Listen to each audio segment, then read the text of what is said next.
Hello everyone and welcome back to all of you in my YouTube channel Economics Edu Point. Last class में हमने discuss किया था कि difference क्या है इकोनॉमी और इकोनॉमिक्स के बीच और स्कार्सिटी क्या है यानी दुर्लभता क्या है, कमी का मतलब क्या होता है इकोनॉमी में। एंड लास्टली हमने किया था what is our economic problem, हमारी आर्थिक समस्याएं क्या क्या है। एंड इन दिस लेक्चर हम पढ़ेंगे कि इकोनॉमी में कौन कौन सी एक्टिविटीज़ हम लोग करते हैं। दो टाइप्स की एक्टिविटीज़ है, दो टाइप की क्रियाएं हैं जो कि हम अपनी इकोनॉमी में परफॉर्म करते हैं, अपनी अर्थव्यवस्था में परफॉर्म करते हैं अपनी लिवलीहुड को अर्न करने के लिए। तो वो जो एक्टिविटीज़ हैं, वो क्रियाएं हैं, वो कौन कौन सी हैं। एक होती है इकोनॉमिक एक्टिविटीज़ और एक होती है नॉन इकोनॉमिक एक्टिविटीज़। अब इकोनॉमिक एक्टिविटीज़ कौन सी होती हैं और नॉन इकोनॉमिक एक्टिविटीज़ कौन सी होती है उसके बारे में हम यहाँ पे पढ़ेंगे। ओके, तो फर्स्टली इकोनॉमिक एक्टिविटीज़ यानी आर्थिक क्रियाएं। आर्थिक क्रियाएं, so those activities which are performed by the people with the aim of earning money or to earn livelihood is called economic activities. ऐसी एक्टिविटीज़ जो कि लोग परफॉर्म करते हैं, जो कि हम लोग परफॉर्म करते हैं अपनी मनी को अर्न करने के लिए, किस एम से कि हम उस काम को करेंगे तो हमें पैसा मिलेगा। जैसे कि हमने इकोनॉमी का मतलब पढ़ा था कि प्रोडक्शन करना, डिस्ट्रीब्यूशन करना, कंजप्शन करना, ये सारी की सारी हमारी एक्टिविटीज़ हैं, ये हम परफॉर्म करें ताकि हम अपने मनी को, अपनी इनकम को अर्न कर सकें और अपने लिवलीहुड को चला सकें। तो ऐसी क्रियाएं, ऐसी एक्टिविटीज़ जो कि हम इकोनॉमी में परफॉर्म करते हैं जिससे हम अपनी इनकम को अर्न कर सके और अपने लिवलीहुड को चला सके, ऐसी एक्टिविटीज़ को हम कहते हैं इकोनॉमिक एक्टिविटीज़। फॉर एग्जांपल जैसे कि हम ले लेते हैं a teacher is teaching in a school. एक टीचर है, वो टीच कर रहा है, पढ़ा रहा है स्कूल में। अब वो स्कूल में पढ़ा रहा है, वहाँ से उसको क्या मिल रही है, सैलरी मिल रही है। तो यानी कि वो जो अपनी काम कर रहा है उससे उसको सैलरी मिल रही है। तो यहाँ पे ये कैसी एक्टिविटी है, ये इकोनॉमिक एक्टिविटी है क्योंकि ये मनी से रिलेटेड है। ऐसी एक्टिविटीज़ जो कि मनी से रिलेटेड हो वो इकोनॉमिक कहलाती है और ऐसी एक्टिविटीज़ जो कि मनी से रिलेटेड ना हो वो नॉन इकोनॉमिक एक्टिविटीज़ कहलाती है। For example non economic activities पढ़ते हैं हम, those activities which are not perform by the people with the aim of earning money और to earn livelihood is called non economic activities. यानी वही जो activities money से रिलेटेड हो, जो इस तरीके से परफॉर्म की जाए, इसलिए करी जाए कि हमें मनी मिले, उस काम को करने से, उन एक्टिविटीज़ को करने से हमें मनी मिले, तो उन एक्टिविटीज़ को हम इकोनॉमिक एक्टिविटीज़ कहते हैं। और ऐसी एक्टिविटीज़ यानी नॉन इकोनॉमिक एक्टिविटीज़ को हम कहेंगे गैर आर्थिक क्रियाएं, यानी वो एक्टिविटीज़ जिनको करने से हमें कोई इनकम जनरेट नहीं हो रही है। ठीक है, जैसे कि फॉर एग्जांपल ले लेते हैं a teacher teaching to his own son. Teacher का ही एग्जांपल लिया मैंने। अगर एक टीचर स्कूल में पढ़ा रहा है और एक टीचर अपने ही बच्चे को पढ़ा रहा है, तो दोनों में फ़र्क क्या है। जब वो स्कूल में पढ़ा रहा है तो उसे उसके लिए सैलरी मिल रही है, यानी इनकम मिल रही है, वो अर्न कर रहा है, उससे अपना लिवलीहुड चलाएगा। सेकेंड हम देखें एग्जाम्पल नॉन इकोनॉमिक में, तो a teacher teaching to his own son. अब वो अपने ही बच्चे को पढ़ा रहा है तो उसके लिए उसका सन या उसकी डॉटर जो भी है वो उसको पे तो नहीं कर रहा।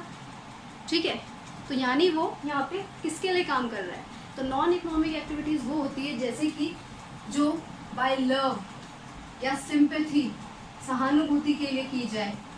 ठीक है, अब सिंपैथी यहाँ पे, अब लव में हम एग्जांपल ले सकते हैं जैसे कि हमारी मदर हमारी खाना बनाती है, अब वो किसी एम से बनाती है कि उनको बाद में हम लोग मनी देंगे, नहीं ना। ठीक है, वो उनका प्यार है हमारे लिए। ठीक है, तो ये एग्जांपल हो गया नॉन इकोनॉमिक एक्टिविटी का। दूसरा एग्जांपल हम सिंपैथी का ये ले सकते हैं यानी सहानुभूति।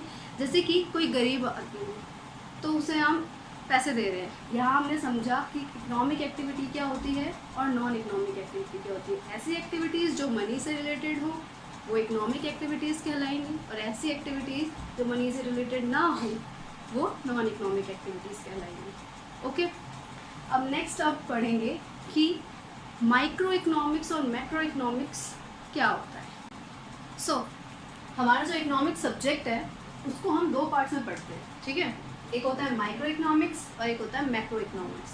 अब माइक्रो क्या होता है और मैक्रो क्या होता है? माइक्रो मीन्स स्मॉल, ठीक है, और मैक्रो यानी लार्ज, ठीक है। अब स्मॉल यानी माइक्रो इकोनॉमिक्स में हम सिर्फ इंडिविजुअल के बारे में स्टडी करते हैं, यानी सिंगल पर्सन के बारे में स्टडी करते हैं, that is our micro economics. And macro में हम लार्ज यानी पूरे एग्रीगेट, लार्ज, होल, यहाँ हम होल बोल सकते हैं, यानी होल, पूरे के बारे में स्टडी करते हैं। अब एक कॉमन से एग्जांपल से हम लेके देखते हैं, जैसे कि एक क्लास है, उसमें मैं पर्टिकुलर एक स्टूडेंट से अगर मैं पूछूं इंडिविजुअली कि आपका नाम क्या, आपकी फैमिली में मेंबर्स कितने हैं, आपकी फैमिली की टोटल इनकम कितनी है, तो अगर मैं इंडिविजुअली एक पर्टिकुलर स्टूडेंट से पूछूं तो वो इंडिविजुअली पूछना इनकम को, वो क्या कहलाता है? हमारा माइक्रो इकोनॉमिक्स, ओके। और वही अगर मैं पूरी क्लास से एक साथ पूछूं, एग्रीगेट, होल लेके उसको पूछूं और उसके बाद उसका सम करूं, तो वो कहलाएगा मेरा एग्रीगेट यानी होल मैक्रो इकोनॉमिक्स, ओके। तो हम माइक्रो इकोनॉमिक्स में स्मॉल स्केल पे यानी कि इंडिविजुअली स्टडी करते हैं, और मैक्रो इकोनॉमिक्स में हम लार्ज स्केल में स्टडी करते हैं, यानी होल, पूरे के बारे में, ठीक है। अब हम इनके बीच में डिफरेंस देखते हैं कि डिफरेंस क्या है माइक्रो इकोनॉमिक्स और मैक्रो इकोनॉमिक्स को पढ़ने का। तो हम ऐसा क्यों किया गया है? क्योंकि हमारी जो इकोनॉमिक्स है वो बहुत ही ब्रॉड है, उसको हम एक साथ नहीं पढ़ सकते, हम उसको इंडिविजुअली और एग्रीगेटली यानी होल अलग अलग स्टडी करते हैं। तो माइक्रो इकोनॉमिक्स और मैक्रो इकोनॉमिक्स में बेसिकली डिफरेंस क्या है वो हम पढ़ते हैं। पहला है मीनिंग, माइक्रो इकोनॉमिक्स होता क्या है और मैक्रो इकोनॉमिक्स होता क्या है। तो माइक्रो इकोनॉमिक्स है, micro economics is that part of economic theory which studies the behaviour of individual units of an economy. जो माइक्रो इकोनॉमिक्स उसके बारे में स्टडी करता है जो इकोनॉमी में इंडिविजुअल यूनिट्स के बारे में हमें बताता है, जैसे कि मैंने आपको एग्जांपल दिया वो स्टूडेंट वाला class, okay. Macro economics is that part of economic theory which studies the behaviour of aggregates of the economy as a whole. ये एग्रीगेट के बारे में स्टडी करता है, जैसे कि मैंने पूरी क्लास का एग्जाम्पल बताया आपको। सेकेंड है टूल्स, क्या क्या टूल्स यूज किए जाते हैं माइक्रो इकोनॉमिक्स में, जैसे कि डिमांड एंड सप्लाई, ओके।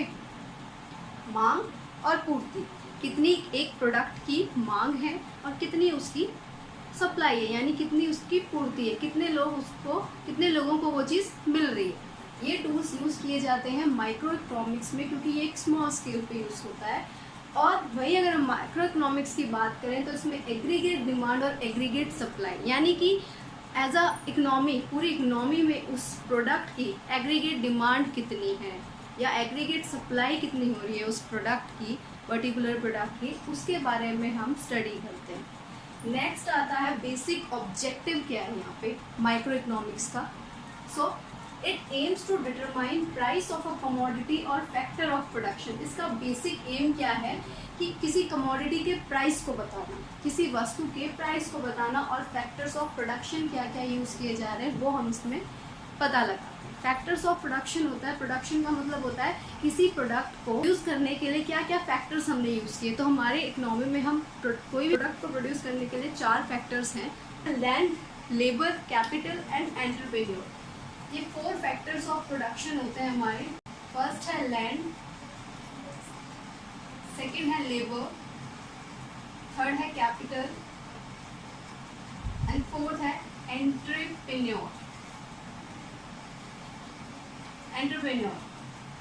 अब लैंड, किसी भी प्रोडक्ट को प्रोड्यूस करने के लिए लैंड चाहिए, तो लैंड को हम क्या देंगे, लैंड यूज कर रहे हैं तो उसको रेंट पे करेंगे। लेबर हम यूज कर रहे हैं, लेबर चाहिए अब हमें उस प्रोडक्ट को प्रोड्यूस करने के लिए, तो लेबर को हम क्या देंगे, वेजेस।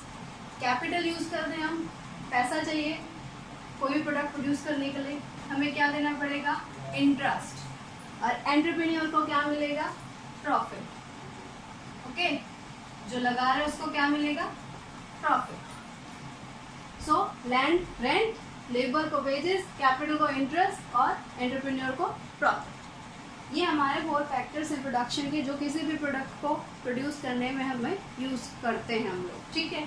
तो बेसिक एम क्या होता है माइक्रो इकोनॉमिक्स का कि डिटरमाइन करना कि किसी कमोडिटी का प्राइस क्या है और कौन कौन से फैक्टर्स ऑफ प्रोडक्शन उसमें यूज़ किए जा रहे हैं। अब मैक्रो इकोनॉमिक्स में देखें तो इसका बेसिक एम होता है कि डिटरमाइन करना इनकम एंड एम्प्लॉयमेंट कितनी है लेवल ऑफ द इकोनॉमी, मतलब पूरी इकोनॉमी में सभी लोगों की एग्रीगेट इनकम कितनी है और कितनी एम्प्लॉयमेंट है, मतलब कितना रोज़गार चाहिए और कितने लोगों की टोटल इनकम कितनी आय कितनी है पूरी इकोनॉमी में, उसके बारे में इसका बेसिक ऑब्जेक्टिव है उसको डिटरमाइन करना। ठीक है, अदर नेम अगर हम देखें कि माइक्रो इकोनॉमिक्स को और किस नाम से जाना जाता है या मैक्रो इकोनॉमिक्स को और किस नाम से जाना जाता है, तो micro economics it is also known as price theory. Micro economics को हम प्राइस थ्योरी भी कहते हैं और macro economics it is also known as income and employment theory, और मैक्रो इकोनॉमिक्स को हम इनकम एंड एम्प्लॉयमेंट थ्योरी भी कहते हैं। अब फिफ्थ डिफरेंस देखते हैं हम, बेसिक एग्रीगेशन। बेसिक एग्रीगेशन क्या है माइक्रो इकोनॉमिक्स का कि it involves limited degree of aggregation, कि इसमें जो एग्रीगेशन यानी एग्रीगेशन का मीनिंग होता है एकीकरण। ठीक है, तो इसमें लिमिटेड डिग्री होती है एग्रीगेशन की। For example market demand is derived bye aggregating individual demands of all buyers in the particular market. कि मार्केट डिमांड कैसे डिराइव की जाएगी, जब हम इंडिविजुअल डिमांड जो है सभी बायर्स की, एक पर्टिकुलर मार्केट में सभी बायर्स की, सभी इंडिविजुअल बायर्स की मार्केट डिमांड क्या है, जैसे कि market demand is derived bye aggregating individual demands of all buyers in the particular market. कि एक पर्टिकुलर मार्केट में जितने भी हमारे बायर्स हैं उनकी इंडिविजुअली डिमांड कितनी है, इससे हम मार्केट डिमांड पता लगाएंगे, यानी इंडिविजुअली हर एक बायर की डिमांड को देखेंगे और मार्केट डिमांड का पता लगाएंगे। ठीक है, अब मैक्रो इकोनॉमिक्स में क्या होती है, हाईएस्ट डिग्री ऑफ एग्रीगेशन होती है। For example aggregate demand is derive for the entire economy. हम यहाँ पे एक पर्टिकुलर यानी इंडिविजुअल बायर को ले लेके मार्केट डिमांड पता लगा रहे थे उनको एग्रीगेट करके, लेकिन यहाँ पे हम एग्रीगेट डिमांड एग्रीगेट करके यानी पूरी एंटायर इकोनॉमी के जितने भी बायर हैं सबको लेके, इंडिविजुअली बायर्स नहीं लेंगे, सभी को हम लेंगे, तब जाके हम इसमें एग्रीगेट डिमांड को डिराइव कर पाएंगे। ओके, तो बेसिकली इसमें लिमिटेड डिग्री होती है क्योंकि हम इंडिविजुअली डाटा को ले रहे हैं, इंडिविजुअली एक बायर्स को देख रहे हैं, और इसमें हाईएस्ट डिग्री ऑफ एग्रीगेशन होगी क्योंकि हम इसमें इकोनॉमी की डिमांड को ले रहे हैं।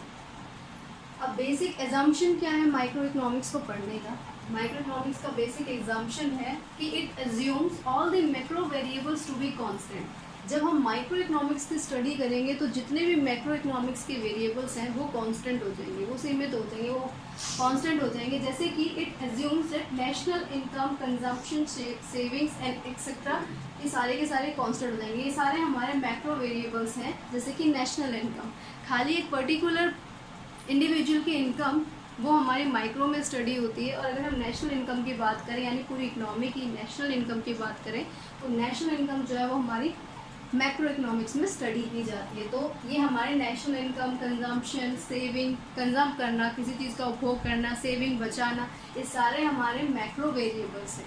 तो जब हम माइक्रो इकोनॉमिक्स की स्टडी करते हैं तो ये एज्यूम किया जाता है कि जितने भी हमारे मैक्रो वेरिएबल्स यानी मैक्रो इकोनॉमिक के वेरिएबल्स हैं वो सभी कॉन्स्टेंट होंगे। वही अगर सेम है, अगर हम मैक्रो की बात करते हैं तो it assumes that all the micro variables कि जब हम मैक्रो इकोनॉमिक्स की स्टडी करेंगे तो जितने भी हमारे माइक्रो वेरिएबल्स हैं वो सभी कांस्टेंट होंगे। जैसे कि decision of house hold and firm, house hold और फर्म के बारे में पढ़ना, प्राइस ऑफ इंडिविजुअल प्रोडक्ट, किसी इंडिविजुअल प्रोडक्ट की प्राइस के बारे में पढ़ना, ये सारी की सारी चीज़ें कांस्टेंट होगी। ओके, इंडिविजुअली स्टडी करना यानी माइक्रो वेरिएबल्स सारे के सारे मैक्रो इकोनॉमिक्स की स्टडी के टाइम पे कांस्टेंट होंगे। तो ये हम एग्जाम करते हैं, ये हम एज्यूम करते हैं। ओके, लास्ट इसका हम देखें डिफरेंस में तो है एग्जाम्पल्स। एग्जाम्पल्स क्या है माइक्रो इकोनॉमिक के और मैक्रो इकोनॉमिक के, तो माइक्रो इकोनॉमिक का एग्जाम्पल है इंडिविजुअल इनकम और इंडिविजुअल आउटपुट। अब एक पर्टिकुलर पर्सन की एक इंडिविजुअल इनकम क्या है उसके बारे में पढ़ना। ओके, इंडिविजुअल आउटपुट, कितना आउटपुट प्रोड्यूस हो रहा है, प्रोड्यूसर के हिसाब से देखेंगे कितना वो आउटपुट दे रहा है। तो इंडिविजुअली अगर हम किसी के बारे में स्टडी करते हैं that is called micro economics. Okay, and अगर मैक्रो इकोनॉमिक्स वही देखें उसके एग्जांपल है national income and national output, यानी इकोनॉमी की, पूरी इकोनॉमी की अगर हम इनकम की बात करें, अगर एक पर्टिकुलर पर्सन की इकोनॉमिक इनकम की बात करते हैं तो वो होता है हमारा इंडिविजुअल इनकम, और अगर हम पूरी इकोनॉमी की इनकम की बात करें तो वो हमारा कहलाता है नेशनल इनकम। या हम ये पढ़ें कि पूरे इकोनॉमी में प्रोडक्शन कितना हुआ, तो दैट वो हमारा कहलाएगा नेशनल आउटपुट। ठीक है, हमने अभी डिफरेंस में 7 डिफरेंसेस पढ़े, जिसमें हमने उसकी मीनिंग, एग्रीगेशन, एजम्पशन क्या है, एग्जाम्पल क्या है, उसका नेम क्या है, ये सब कुछ हमने स्टडी करा। ओके, सो हमने पढ़ा कि जो हमारे इकोनॉमिक्स सब्जेक्ट है वो 2 पार्ट में डिवाइडेड है, एक micro economics and macro economics. So मैंने माइक्रो इकोनॉमिक्स से आपकी क्लास स्टार्ट करी थी, जिसमें हमने फर्स्ट क्लास में कहा था कि इकोनॉमी और इकोनॉमिक्स में की डिफ़ाइन क्या है।